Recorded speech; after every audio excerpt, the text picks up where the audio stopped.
think I learned at a really young age that there is true evil in this world. And you can't expect others to be there to do something about it for you. You have to be able to take those matters into your own hands. And even as a young kid, like I didn't have the physical ability to protect myself. And I didn't have any skills or anything like that. We didn't have a whole lot of money. So like I wasn't invested in martial arts or anything like that. So I kind of learned, I guess at a young age, that if I was going to expect change in my life, I was going to have to do something about it myself. They stood by me when no one else would. And I'm seeing again this parallel of nobody's coming for you and nobody cares, but these guys do, and they've proven it to me. Yep. And that was where you found another family, so to speak, it sounds like. Yeah. Yeah, those guys were most definitely, like, they were my family for the longest time. And it wasn't just on that deployment. And, it was coming home from that deployment and, still dealing with a lot of the stuff and battling a lot of the things that come with that transition of coming back from, fighting in a war zone to back to the civilian world. The biggest pill I ever had to swallow was accepting the fact that I'm alone. I'm no longer, going out on a foot patrol with, 14 other dudes, stacked with machine guns and comms with death on the other end where I could rain down hell anywhere I wanted to. I can't do that anymore. It's just me. My problems are no longer Afghanistan. My problems are no longer dealing with higher ups or anything like that. My problems are walking into a Food Lion parking lot and, carrying my 5-year-old and holding my 7-year-old's hand and walking in and worried about that shady dude that's standing there on the corner. That's my issue now. That's the world that I live in now. And I'm telling you that it is a very difficult transition to come from that world of relying so much on, your friends, your brothers, your family, essentially, to now it's just you, man. It's just you. If you're new or watching this as a replay, welcome. We're so glad that you're here. Please subscribe on Spotify, Apple Podcasts, and YouTube, and consider, if you're able, to become a paid subscriber on defenders-live.com. Your support is the only way I'm able to continue doing this labor of love. And also, if you're looking for exceptional firearms and self-defense training, go to defenders-usa.com and look at the calendar to see what's coming to your area this year. Good evening, everyone. Welcome to Defenders Live. I'm your host, Laura Thorson. Tonight, I have Tim Kelly on with me from Apache Solutions. I'm so excited, you guys, to interview Tim Kelly. Tim is the owner of Apache Solutions Firearms Training in Yadkinville, North Carolina. He started Apache in 2017 with the intention of creating a stronger and more competent armed society. He recognized the need for safe and effective firearms training in his community and structured his business accordingly. Apache specializes in individual private sessions and teaches over 1,000 hours of private sessions throughout each year. A dedicated husband and father, Tim has a strong desire to lead and help others achieve their goals. He's also an OEF combat veteran with the United States Marine Corps from 2005 to 2013. He has an associate degree in mechanical engineering. He is a GSSF master shooter, an NRA training counselor, a handgun combative certified instructor, and range master certified professional pistol craft instructor. He is currently pursuing a bachelor degree in entrepreneurship at the American Military University. So we have lots to talk about. Let's welcome Tim Kelly onto the show. Hey, Tim. Hey, Laura. Thank you for having me. Yeah. The first thing I noticed right out of the gate, Tim, is I love your accent. You probably don't even notice that you have one. No, I get picked on a lot for it. Really? Oh man, I love your accent. It is great. It's I have no idea where it came from. Well, then were you raised in North Carolina? No, I was actually born and raised in Southern Illinois. And, you're kidding me. No, I got out of that place as quick as I possibly could, and joined the Marine Corps and traveled around all over the place and that sort of thing. So no, I have no idea where the accent That's came from. crazy. So I came from Missouri originally, and when I moved Okay. to Montana, I was made fun of because apparently I had a Southern accent, which I did not notice at all. And I think I've been here for quite a while now, so I don't think I have it anymore. But now I've been accused of having a Northern accent. Well, So where were you from in Missouri? Northwest Missouri. Northwest Missouri. Okay. Yeah. So we're both Midwesterners Yes. where we grew up anyway. Yeah. That's pretty cool. So Tim, we've never officially met, which just blows my mind, actually. I spotted you, though, at a Girl and a Gun National Conference, and I saw you with your family, with your little wagon, and your kids in the wagon as you were walking around the range. And I just noticed something special about you, which was, even though I couldn't hear what you were saying, I could see the way that you were interacting with people. And seemed to be a very positive, very approachable guy. From what I could gather, but just, I don't know, there's something about you that's different. And I mean that in a very good way. So I think I'm about to understand a little bit more about that as we go along with the interview. But I just want you to know that as somebody who just kind of spotted you in a crowd, I could definitely see something different about you. Awesome. And, thanks. Yeah. I just wanted you to know that. So that's where I originally first heard about you. And then I had Cassie Crago on a few months back, and she took your instructor enrichment program, and she talked a lot about that, although she didn't give away any secret sauce or anything. Yes. We tried to respect your, what all you guys actually do there to try to get more people involved. And I do want to talk about that later on in the interview as well, if you're willing. But that's how I learned about that. And I know Adam Winch also went to that. He did. He had a lot of good things to say about that as well. That's and awesome. I assume you were there whenever both of them were taking that? Yeah. Yes, cool. Ma'am. Well, we'll unpack that a little bit later. But first, I want to get to know you just a little bit better. And one of the things that you talked about in your email, so every time someone comes on the show, just so the rest of you kind of know what's going on, I send people out an email and I ask them, questions and to try to get to know them a little bit better. And so I can do some research before the show. And part of what you sent me was really, really interesting. And so there's a few things that I wanted to unpack with you about that. The first thing that you wrote that I thought was interesting was you said that your childhood experiences shaped your perspective on life. And then through your experiences in the Marine Corps, you developed a profound understanding of the bonds of friendship and loyalty. And the challenges of transitioning back to civilian life were very humbling and forced you to embrace change. So two things stand out to me. First of all, I find it hard to believe that you would ever have a hard time embracing change as a Marine Corps veteran. I mean, and being deployed. When you have to embrace a lot of change in order to do that. Then the second thing, you've had practice. The second thing, though, was you said my childhood experiences shaped my perspective on life. Yeah. Well, I mean, you're leaving me hanging there, Tim. What do you mean by that? I tried to be as brief as I possibly could in that email with that. But my childhood upbringing, I think this is the first time I've ever brought this up on a live show. My childhood upbringing wasn't all that great in terms of, I guess, dealing with father figures.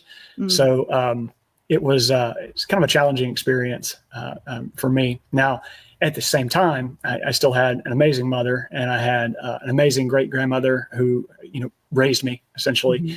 And so there was a lot of there's a lot of experiences there that really kind of shaped me as a young man and as a young adult, moving into the military and that sort of thing. Okay, so can I dig a little deeper here? Sure, go for it. Yeah. So could I ask you then, what specific perspectives did you gather from those experiences? And how have those changed throughout your life? I think I learned at a really young age that there is true evil in this world.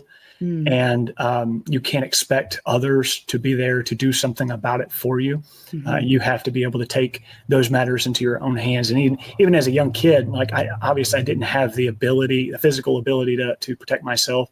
Mm-hmm. And I didn't have any skills or anything like that. We didn't have a whole lot of money. So like I wasn't invested in martial arts or anything like that. Mm-hmm. So I kind of learned, I guess, at a young age that if I was going to expect change in my life, I was going to have to do something about it myself. Oh my gosh, this is crazy. Okay, first of all, I got to ask you, did you watch the interview I did with Brian Hill, where Brian was being interviewed? Unfortunately, no, I don't. You should. Yeah? Tim, you have to watch it, first of all. I love Brian. You have to watch awesome it. Dude. And here's why. Because I'm writing. Okay. And I don't know I don't know what you went through, but I can only imagine. And I know lots of people who have gone through some pretty tough stuff as kids. And Brian's one of those people. And he talked about it very candidly on our interview. And it was quite an impactful interview. I also went through a lot of stuff, and we've all got stuff, right? We're all messes. We've all learned things as we've grown. And as an adult, we choose differently for good reason a lot of the times. But what I heard you say when I was reading between the lines, and tell me if I'm right or wrong, but what I heard you say was, as a child, you learned that nobody's coming for you, and possibly you learned that nobody cares. Nobody cares, and nobody's coming for you. Yeah, you're absolutely Dude, that's exactly what I learned too. Yeah. I feel like I meet more and more people like that in this community. Mm-hmm. I hear it a lot. As I said before, I don't think I've ever really talked about this on a show or anything like that. There's not too many people ask me about my childhood. Generally ask me about the pew-pew stuff, and Well, it all goes together. There's a reason you do what you do, right? Yeah. And there's a story behind why everybody ends up where they are. And for me, I don't know why. I'm just so curious about that, because knowing the why behind why someone does what they do is like, that's the heart behind it, right? That's the mission behind it. And so what I'd like to offer you, because this was revealed to me on the Brian Hill interview, because he's done a lot of growth in this area, right? And I would like to say I have too, although I have so much more to do. But the idea that nobody cares is a really bad place to be. I know it makes it, for me, I'll just speak for myself, it made me a really hard driver. And I think God made me a hard driver. I think it's a good thing. I'm not saying that's a negative thing, but when the driving force is running away from something rather than running towards something, it's a totally different thing, And I think a majority of my life has been running away from things rather than running towards them. I'm just now making that shift. But what Brian said in that interview, which was really, and I'll send you a link to it when we're done. He said that he used to think that nobody cares. And then he said to me, he goes, but I look at you, Laura, and I know that you care. I look at my wife, Shelly, and I know that she cares. And I think of all the people that are in my corner, and I know they care. So I know that's a lie. Yeah. And so for me, I had to figure out what was true and what was untrue. Yeah. Yeah.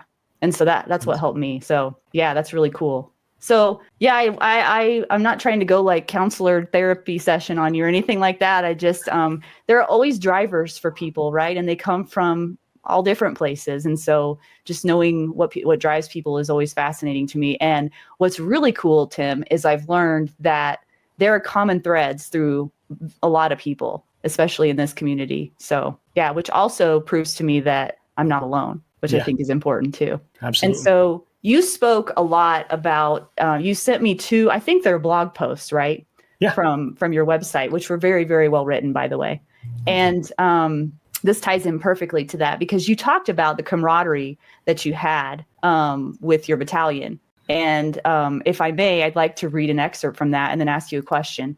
Sure. So this was from your blog post that's called Why the Name Apache, where you're describing why you named your company what you did. And in that, you wrote that deployment to Afghanistan was one of the best and worst times of my life. It was only made the best because of my squad of Marines. No matter how difficult it would get for me, their loyalty never left, even when we watched other Marines turn on each other. No matter if I made a mistake or an accomplishment, they stood by me when no one else would. Even coming home to public figures and politicians turning their backs on us as a battalion, our own command disowning some of our own men who fought and bled with us without blinking an eye, much less admitting to their faults, Apache 4 never budged. We knew that if we stuck together, all of us would make it through, and this is what needed to be recreated, a place for others to succeed and be a part of real change, to go against the grain and to stand for something, even though many may doubt and stand against you. Yeah. Dude, that's inspiring. That's inspiring. And I was going to ask you a question about that, which was, you said that they stood by me when no one else would. And I'm seeing again this parallel of nobody's coming for you and nobody cares, but these guys do, and they've proven it to me. Yep. And that was where you found another family, so to speak, it sounds like. Yeah. Yeah, those guys were most definitely, like, they were my family for the longest time. And it wasn't just on that deployment. And, it was coming home from that deployment and, still dealing with a lot of the stuff and battling a lot of the the things that come with that transition of coming back from, fighting in a war zone to back to the civilian world, or at the very least back to like a garrison mentality. There was a lot of, at that time on that deployment, there was a lot of backbiting and just stuff that I wished I really would have never had seen, honestly, coming back from the deployment. And those guys never left my side. Yeah. And that, I think, is why loyalty might be such a strong thing for you, because of that experience. And it sounds like to me, correct me if I'm wrong again, I don't want to just make assumptions about you or your business, but it sounds like, and you said it in as many words, you want to recreate that in the business now that you are creating for yourself. And what does that look like? What's your hope and mission for the next chapter for you? So I'd say once I got out, it was such a rocky transition, first of all, I didn't want to. I didn't want to get out. I didn't want to. You didn't? No, I was a lifer. I wanted to do the Marine Corps thing ever since, I wanted to do the infantry thing ever since I was a little rugrat. It was actually my mother that taught me into joining the Marine Corps, but that's a whole nother story. Anyhow, whenever I got out, it was a huge pill to swallow. You're not lugging around your buddies everywhere anymore. I tell people all the time that the biggest pill I think I've ever had to swallow, and this deals with the humility, molding into like that transition from the military into civilian world. The biggest pill I ever had to swallow was accepting the fact that I'm alone. I'm no longer, going out on a foot patrol with, 14 other dudes, stacked with machine guns and comms with death on the other end, where I could rain down hell anywhere I wanted to. Mm-hmm. I can't do that anymore. It's just me. My problems are no longer Afghanistan. My problems are no longer dealing with higher ups or anything like that. My problems are walking into a Food Lion parking lot and carrying my 5-year-old and holding my 7-year-old's hand and walking in and worried about that shady dude that's standing there on the corner. That's my issue now. That's the world that I live in now. And I'm telling you that it is a very difficult transition to come from that world of relying so much on, your friends, your brothers, your family, essentially, to now it's just you, man.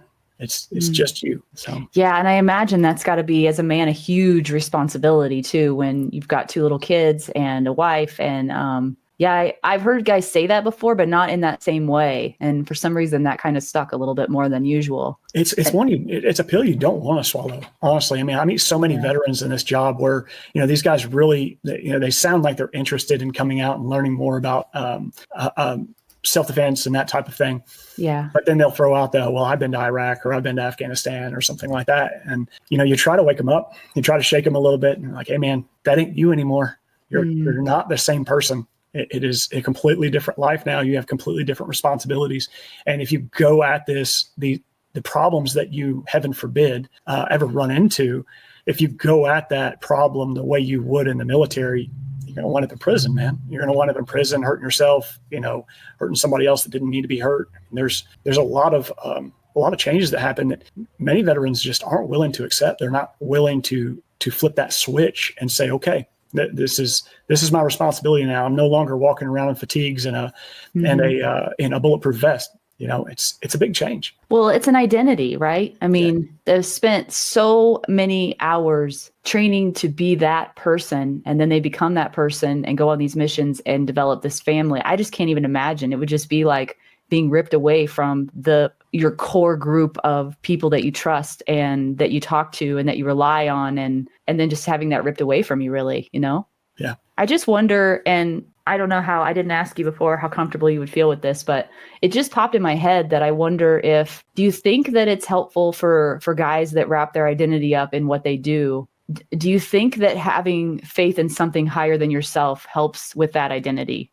Yeah, one of my guys, I don't think he'd mind me saying this. He just had a baby. I'm super proud of him. He's doing really well. He's an Apache original guy. So he asked me one day, early on in our transition into the civilian world, he asked me, like, man, how are you doing this? Like, this is, he's finding himself in a hole in places he never thought he would be in, and just really, really struggling to get by and really struggling to accept where he's at. And I told him, if it wasn't for my relationship with God, I don't know where I'd be. Now he's an atheist.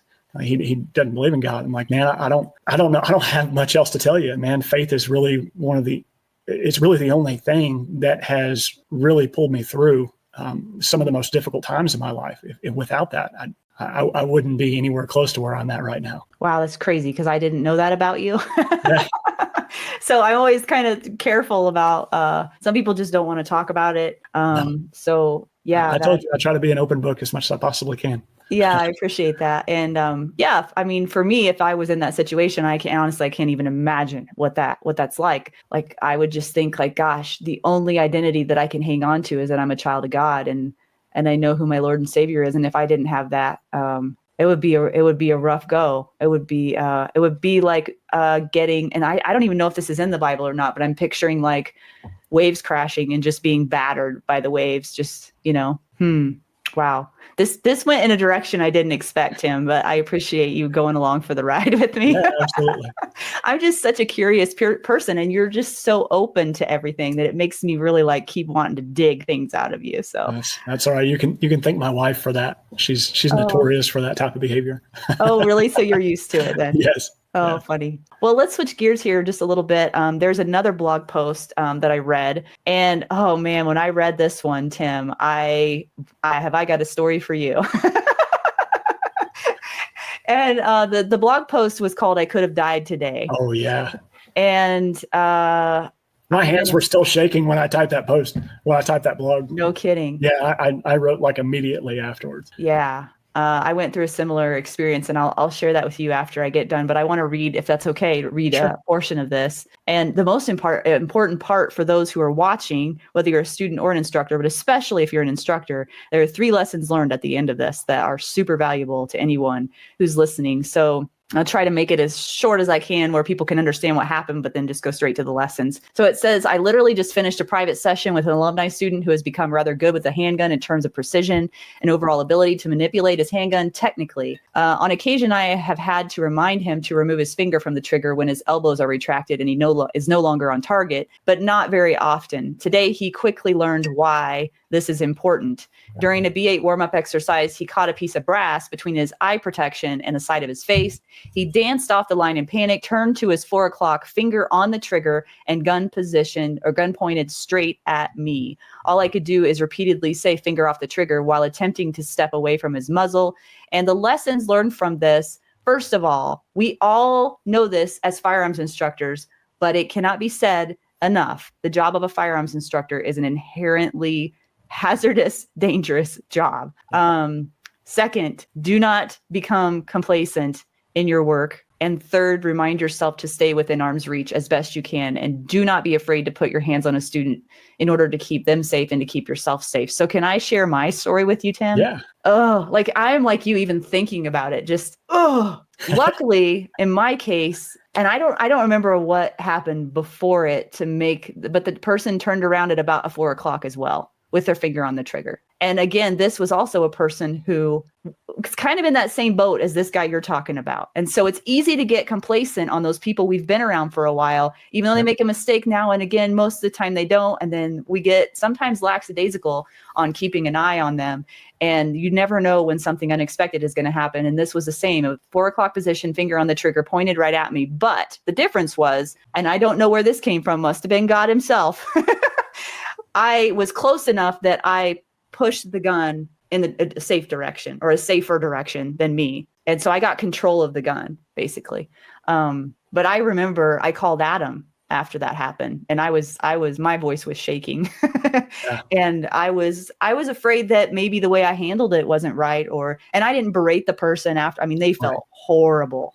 And I think the way that is handled is really important too. What exactly did you guys do in that situation? So it was a 1 hour session, and it was a warm up. So this is right at the beginning of the session. And, after it happened, obviously we stopped shooting. And once we got the muzzle in the right direction, we went ahead and unloaded and cleared him and everything. I said, let's go back and sit down and make sure he was okay.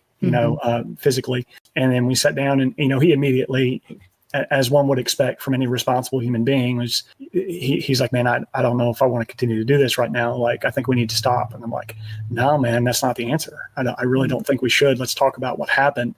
Let's talk about what lessons both you and I have learned from this.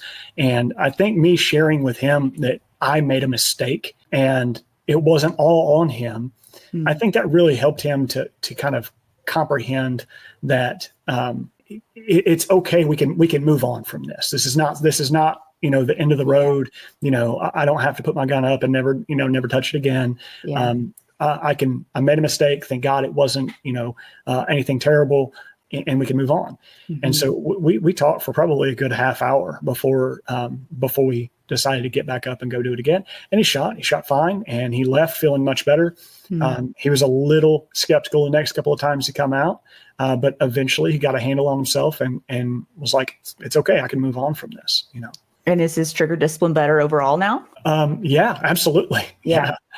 He's, sometimes folks learn lessons the hard way. And I think a lot of that could have been changed on my end. Number one, I probably should have went over a hot brass plan with him in the very beginning. Yeah. These are reoccurring students. They come back every week. Mm-hmm. And, I didn't express to him, listen, if in the event you run into a hot brass issue, this is what it feels like. This is what I expect you to do. Even just covering that verbally with them, I think it can go a long way, and it's better than just not mentioning it at all. Yeah. It's the same as having I can't think of a safety brief or something. A safety protocol on medical. Yeah. Yes. Who's going to do what? Because then when it happens, there's no question. Oh yeah, we talked about this. Right. Yeah. And also, I think just knowing for those who haven't had hot brass down their shirt or wherever it goes, to just know it's a split second thing and then it's over. It's not this too shall pass. So just hang in there for a minute. And I think his unfamiliarity with it, because he was so unfamiliar with it, and he wasn't expecting it. So I think in his mind he was, I guess he was thinking it was like a bee or something like that had gotten stuck in his eye, and so he just panicked. Yeah.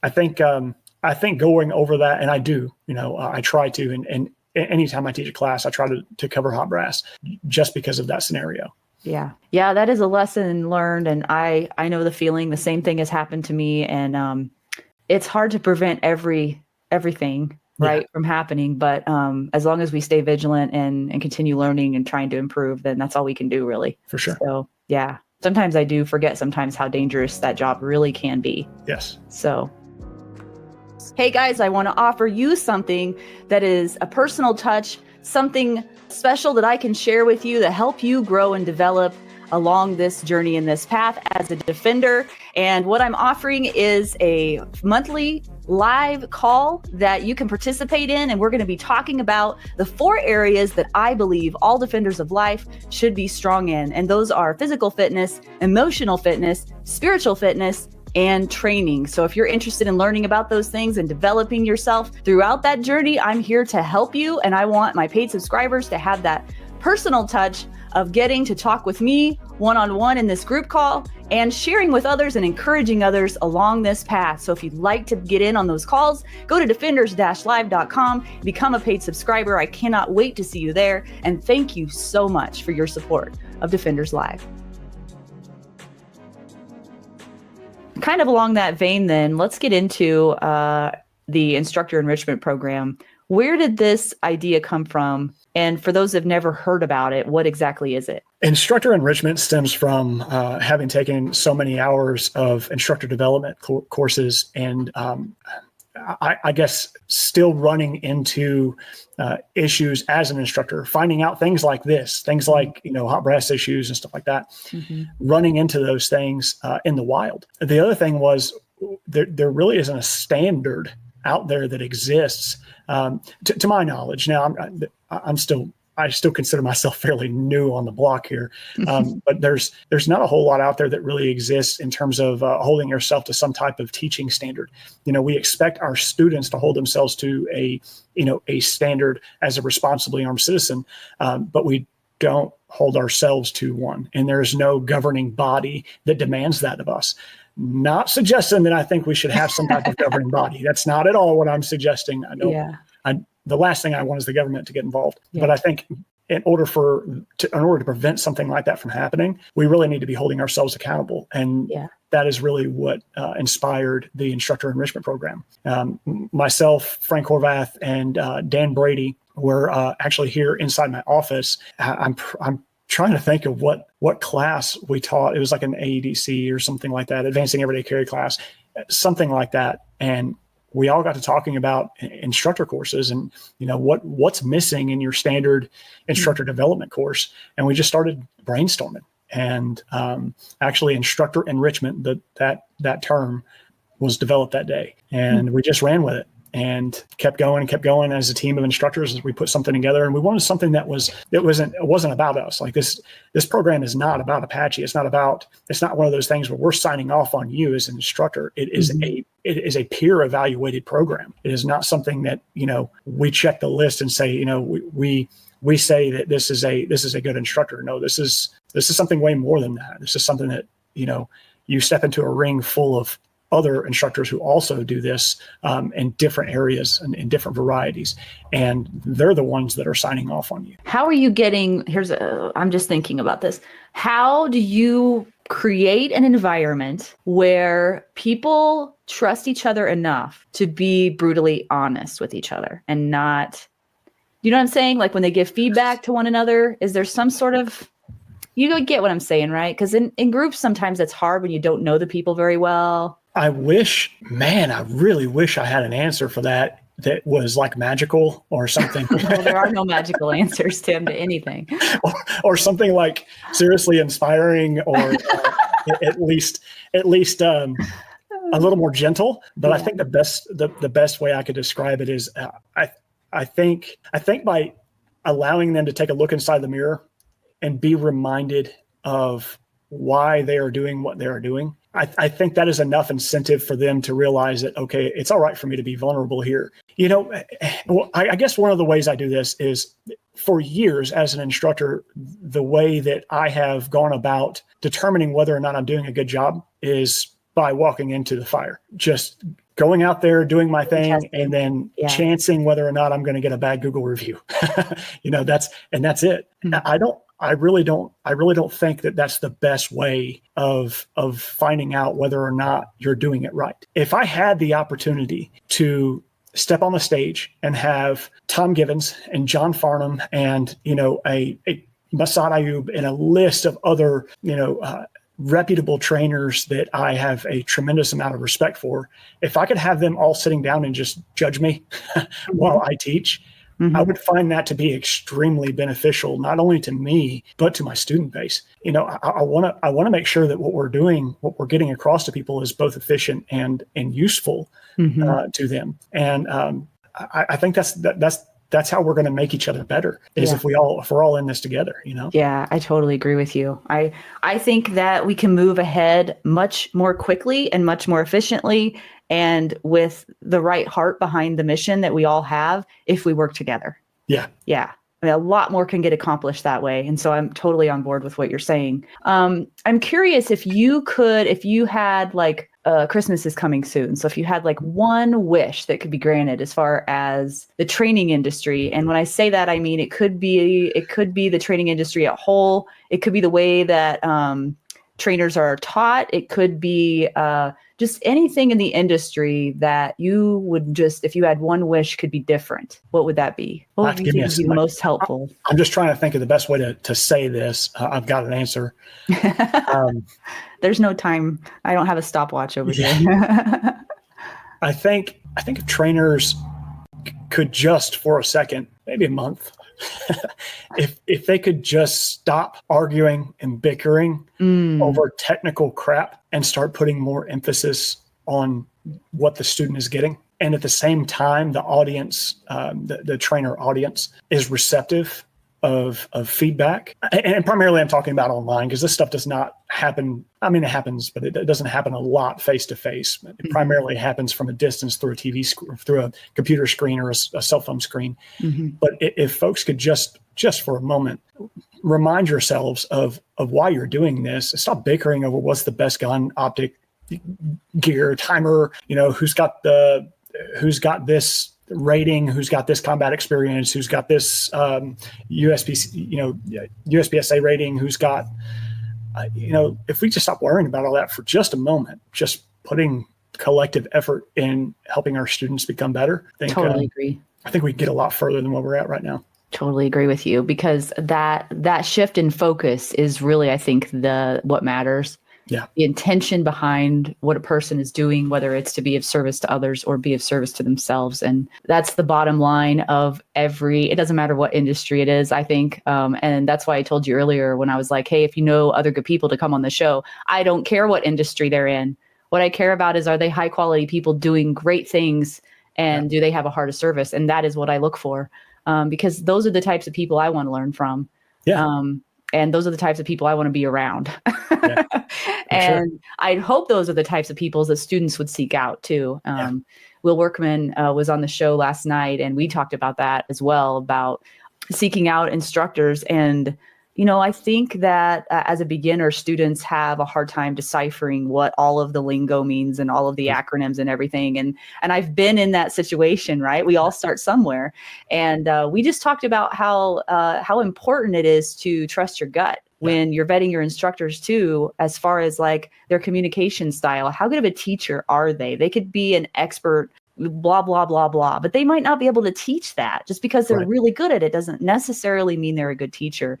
And I see this emphasis with you guys about focusing on what makes a good coach, a good teacher, someone who's in your corner, and keeping the mission in mind too. Keeping that at the forefront is so important. So yeah, thanks for developing that. And I just think that will be so valuable to so many people who are just seeking some kind of an experience that's different than the rubber stamp, boom, certification of whatever, that want to go beyond that. Yeah, we wanted, when we had instructor enrichment in mind, we wanted to develop something that was meant for the trainer to come back and take again and again and again, because it's going to be different every time they come out. They're going to be set up with different peers, different experiences, different opinions, and that type of thing, and it's going to be beneficial all the way around. You mentioned something about Cass not saying anything about our secret sauce. I don't know that we have a secret sauce behind this. I mean, you ask me all the questions you want about that program, and I'll tell you, it's not. There's not a whole lot of secrets behind it. It's pretty cool how it runs. You've spent a lot of time developing it, though. I think I remember catching Dan Brady on a show one time or something, talking about the development of it and some of the strategic, things that you guys implemented. And I know it's all peer-based, which is awesome, but don't you do a lot of, and I could be wrong about this because it's been a while since I watched that, but it seemed like you mentioned like you were using a lot of data. Weren't you able to quantify a lot of things and use a lot of data? So this isn't all just about like, how do we feel about how we did? I hate to use the word collegiate, but it is very academic in a sense where, you are provided a rubric essentially on what you're going to be graded on, and how much of that is put towards your grade. So we try to be as fair as we possibly can with putting all that information out there to you, but it is really difficult for you to do all the math in your head. I don't know that that's actually something that you could do. It is that we have an actual program, a computer program that plugs all of these numbers in and spits out a number for us at the end. Wow. So now Frank will be happy to sit down with anybody who has questions on it. As a matter of fact, he goes over at the end of the course, he'll explain not in great depth, but he'll kind of go over everything with everyone and let them know, like, hey, this is how you're graded, and this is how the computer spits out these numbers. Mm-hmm. And, we keep the paper documentation, I want to say it's 90 days, for 90 days in case somebody has, questions or, they want to challenge a number or a grade or something like that. And, we haven't had that happen, but, there's no secret sauce, but I didn't say it's not complex. It is complex. I know that it is. Goes into it. Well, and I took Dan Brady's, I don't remember the name of it, but at the national conference, Dan had a block that I took. That was when it started pouring down rain and we didn't get to do it all.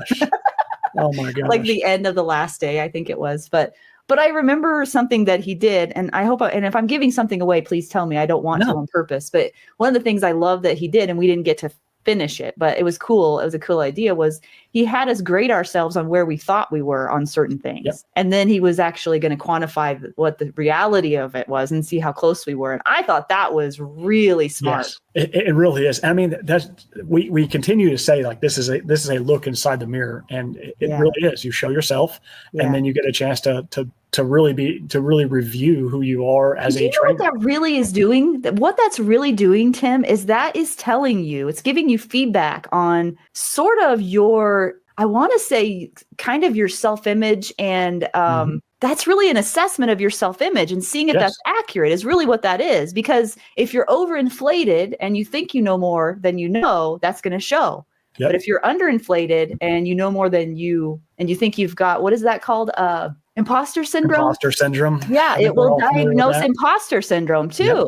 So exactly. Who else does that? Nobody. That's brilliant. Yeah. It's and this was a collective effort. I mean, this isn't my program. This is Apache's program. Every single one of us have put this together. Just like, our local stuff, our responsibly armed citizen criterion, that's put together by thousands of hours of private sessions and data that we've collected over the years. The numbers and our metrics and stuff like that, they're not made up numbers. They're not something we said, this sounds about right. It should be somewhere around 2 seconds, No, right. No, it's nothing like that. I mean, we really try to make sure that it all has some type of validation behind it. That's so cool. I'm really excited about that. Man, that makes me want to go to North Carolina. Come on. I mean, do you guys travel? Because I might be able to put a class together out here. We have considered, and we've had a lot of people reach out to us and ask us if we bring IEP to them. And I understand we limit ourselves because not everybody can afford to travel out to North Carolina, especially if you're out west. But it's hard to take a course like that on the road. Yeah. It really, really is. There's a lot of logistics that go behind it. And, I have to take at least 2 instructors that have to be paid in order to go out there to do that. Understood. So it takes 3 of us to run that show. Wow. You cannot do that with 1. You cannot do that with 2. It has to have 3 instructors. Yeah. Well, okay. Well, I have 2 more things because we're sort of running out of time. I've got 2 more things I want to talk to you about. But before we talk about those 2 things, I'm just saying this right now so that when I put your website up, people don't think we're closing the interview. We're not. Sure. We have 2 more topics that are very important. But your website, can people go to your website to look for the IEP instructor enrichment program? That's ApacheNC.com. Did I get that right? Yes, ma'am. So NC, for those who are listening and not watching, it's N as in Nancy. Is that what you would say in the Marine Corps? Is N for Nancy? November. Sorry. Obviously, I'm not from the military. That's all right. Okay. But Charlie, right? November Charlie? Okay, that's good. Right. Or N as in North and C as in Carolina. Yeah, right. I know. I just wanted to see if my lingo was right, and it wasn't. Gotcha. So, yeah. Okay. So let's move on to this. I want to talk about your new book at the end here, but how about if there's much to say about it, and I think there is. I noticed that whenever Hurricane Helene hit, you guys went gangbusters on social media looking for help. And tell me about that whole endeavor that you guys did during Hurricane Helene. Well, so what had happened was, first off, it wouldn't have happened without Mike Southern. Mike Southern is another local here, a friend of ours, who put something together that was extremely inspirational. And I have no problem following when something like that, of that magnitude, exists. So I just jumped on board and said, where can I help? And I was only able to do that because I had a week off of school. And a week off of school, I was going to spend time finishing up my book, doing stuff for myself. And I thought, man, no, I might be able to help out here. So first it was selfish. I went to go check on some friends. So some friends of ours, they own Virtue Defense Tactical up in near Black Mountain in Old Fort, North Carolina. And I couldn't reach them. There was no phone, no internet or anything like that. So I couldn't get a hold of any of them. And I love that family to death. And Frank's another Marine. And I said, I got to get to him. So I just threw some chainsaws in the back, threw some gas in there, and I headed out. And my wife wouldn't let me leave by myself. So took a buddy of mine, Will, and we went trying to find our way in. And we made our way in. And when we got to his place, we found his family and everybody was okay. And after we noticed that they didn't need anything and they were all right. We tried to make our way to Asheville, which is much further west. And my wife has family there, and we were trying to get to them, and we couldn't make it. We tried every path we possibly could, and we couldn't get through.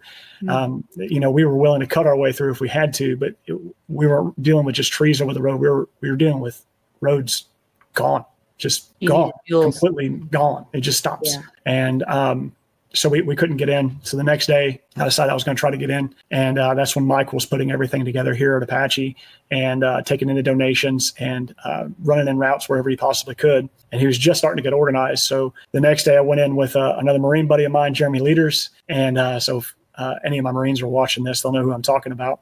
So he and I went together on our second humanitarian mission together. And we actually made it in. It was late that evening by the time we finally made it. But we made it to them. They had not seen any signs of help yet at all. They needed fuel for their generators. They didn't have a whole lot of anything. So we gave them whatever we possibly could and then started organizing ways to get back in there to help them out more. So by the time I got back the next day, I told Mike what we run into, and then essentially just started making runs. Just wherever he had new intel. If I had new intel, I'd go to them. Wherever he had new intel, we would go there. And so I ran, and that week I probably ran about 3,500 to 3,800 miles on the truck. So it was a bunch of back and forth. Wow. How fulfilling is that though? To reach somebody finally that needs help and be able to help them. I mean, it was really,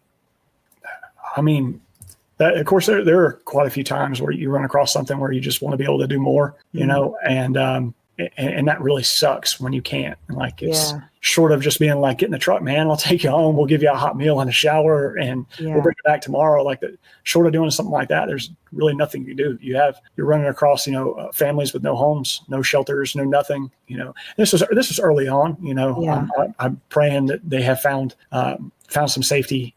Since then, we're still, I say we, but really it's Mike who's doing all the work right now. He's still helping out. He's still contributing, dropping off heaters and stuff like that, and different supplies to people who've just lost everything. Yeah. So I don't know if this is a fair thing to even ask you, but I'm curious because you've been overseas. Is that one of the worst humanitarian situations you've seen? My second deployment, I was emergency deployed to Haiti in 2010 after the earthquake. That's the closest thing I could compare it to. Really? And the only real difference is there's, I guess, some longevity difference there. Like this was very recent, whereas Haiti had been, just hammered over and over and over again. And they're not really, their infrastructure is just almost non-existent. So they don't have a lot anyway. But as far as like roads being washed out and just the utter devastation to, the trees and the roads, telephone, every telephone pole was down in Western North Carolina. It was nuts. So yeah, I'd say that'd be the closest thing I could compare it to was Haiti. That's wild. Well, yeah, you guys were definitely lighting fires and doing everything you could do to help. I definitely could tell that from your social media. It was just on fire. And that speaks a lot about you guys and your character. So that's pretty amazing. So that's why I wanted to bring that up. I appreciate it. Now we're just trying to play catch up. I don't think I've posted much since then. I was just, I got right back into the swing of things with school, and it was like, oh, you're taking 3 classes this semester. So I've just been hammered. Yeah, I can only imagine. So yeah, that, and then finishing the new book. So tell us about that adventure. Well, I started writing a few years ago, probably about three years and some change. Tom Gibbons had asked me to submit some writings and stuff like that for the Rangemaster newsletter. And I used to love to write. I kept journals and stuff like that on my deployments. And my last deployment to Afghanistan is where I put the pen down, and I just stopped writing altogether. Tom had some very inspiring words to me, and just pretty much shut up and start writing again. And so I did. And that's pretty much it. So I started writing, and that's where you saw Why the Name Apache, and then I Almost Died Today. And there's a bunch of other blog posts that I've written, stuff that I haven't even posted yet. I started getting a knack for writing about my experiences as a parent raising kids around guns, because we have kind of a unique lifestyle. Not too many parents have a range in their front yard and a business with revolving doors where gunslingers are coming in and out from all over the country, all the time. So my kids, you can't hide guns from them. Like it's not going to happen. And the lifestyle of concealed carry is very much a big part of my life and my wife's life. And so, we've learned a lot of lessons along the way. And I've noticed that a lot of parents aren't aware of some of those things. And I'd like to try to make that process a little easier on them the best I possibly can. So that's one reason I started putting the book together. I just started writing articles essentially. And then Tom is the one that actually gave me the idea to piece these together and create a book. Oh. And so that's what I've been doing for the last year, is trying to merge everything together. And so the other reason why I started writing this book is because I want to reach people that may not even care about guns. Like it's not a big part of their culture or their upbringing or a big part of their life. I still think that the subject is very, very important and is oftentimes neglected, mainly because people are afraid. It's almost taboo in some places to even talk about guns. And so I want to be able to reach those people and at least try to give them some type of idea of what could possibly happen. Some folks just don't consider things like, well, I don't raise my kids around guns. We don't have guns in the house. Well, yeah, but your kid's going to go over to a friend's house one day and they might. And do we want that to be their first experience with a firearm? Yeah. Is, when their 12-year-old decides to pull one out of his dad's closet or something like that and play show and tell? I think we could do a better job as parents to be and prepare our children for those types of instances. Yeah. Do you have a title yet? Yes. Okay. Your world is not a gun-free zone. Ah, okay. And you heard it first here. I have not released that anywhere. Oh gosh. Wow. I feel so special. Do you have a pre-order on your website or anything yet? No, not yet. We're still dotting our T's and crossing our I's. Okay. And trying what to if they get on the email list at Apache? Will they get an email maybe? Yes, absolutely. Get on our email list, and I'll definitely be doing a release on there pretty soon. Okay, cool. So if people want to get notified about when the book's coming out, they can go to ApacheNC.com, get on the email list, and then you guys will send them an email. Absolutely. Okay, cool. And then you're also on Facebook and Instagram and YouTube as well. So be sure to check them out there. That's awesome. So I guess final thoughts for the audience and what's next for Apache. Those are two things I'm wondering. What's next? I'm sure there's always something, right? Oh yeah, there's a lot going on in my brain right now especially with with some of the stuff I've been doing with school. And I just haven't had a chance to really put out there yet. I'm actually considering doing some online stuff, some like online courses and webinars and that type of thing. I can't tell you when that's going to be it's okay. coming out. I mean, I got a lot of schooling still yet to do, but IUP is really where it's at right now. That's a huge focus for us. Our next class is in June of next year, is the first weekend of June. And we still have some seats available. I think we've got 3 signed up right now. So still have some availability. Now there's limited seats in there. We can only hold, the maximum we can do is 14, and we'll shut it down at 12. So yeah. My wheels are turning, Tim. I've enjoyed this interview so much. I learned so much about you. I appreciate you being open-minded to some of the questions that I asked and being so kind and generous with your time. You're even better than I thought you would be.